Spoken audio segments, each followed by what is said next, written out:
Contrairement au ministre Garon, apparemment le ministre délégué à l'Environnement, M. Marcel Léger, lui, n'est pas obligé de mettre des gants blancs lorsqu'il traite de la pollution agricole.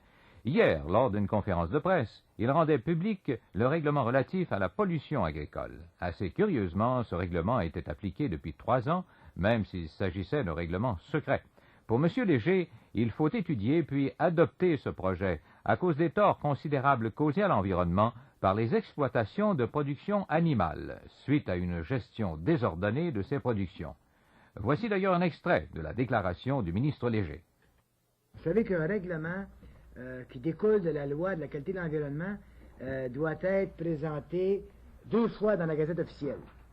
Une prépublication qui permet aux organismes et aux groupes, aux citoyens intéressés de présenter des mémoires, et en dedans du 60 jours, c'est-à-dire en dedans du 30 jours, mais au bout de 60 jours, le ministre peut la représenter à nouveau dans la Gazette officielle, et là, elle devient force de loi.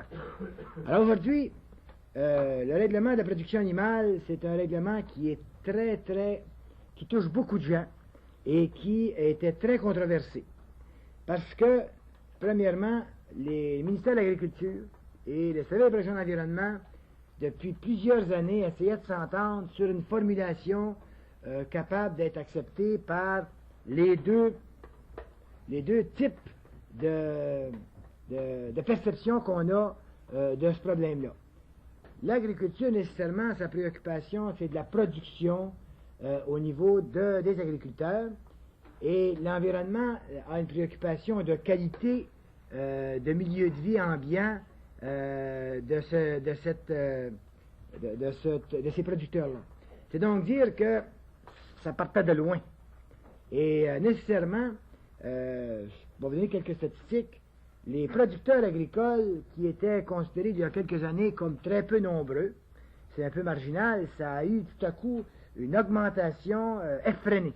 Exemple, en 1973, on avait des demandes de permis pour une installation d'une porcherie, entre autres, ou de poulailler, ou de d'autres types, mais surtout des porcheries.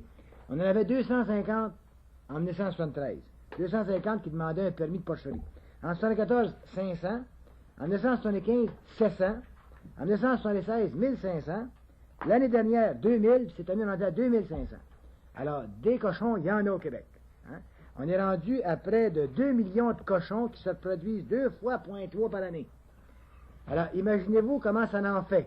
On est rendu à une production tellement forte et tellement rentable qu'on peut dire qu'on produit à peu près 140% de part de la propre utilisation, de la propre consommation. On en exporte à peu près 40% de plus qu'on en consomme. Et là-dessus, comme de raison, on en importe aussi des États-Unis pour un 20%. Alors, ce qui veut dire que si on en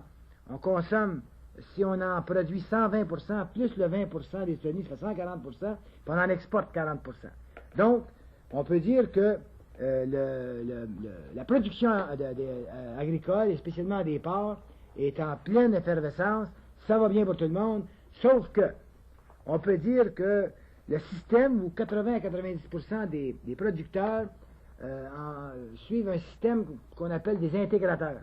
Il y a des intégrateurs qui fournissent les porcs aux producteurs de porcs, leur fournissent la moulée, et le producteur, lui, c'est un peu comme une école, il les élève.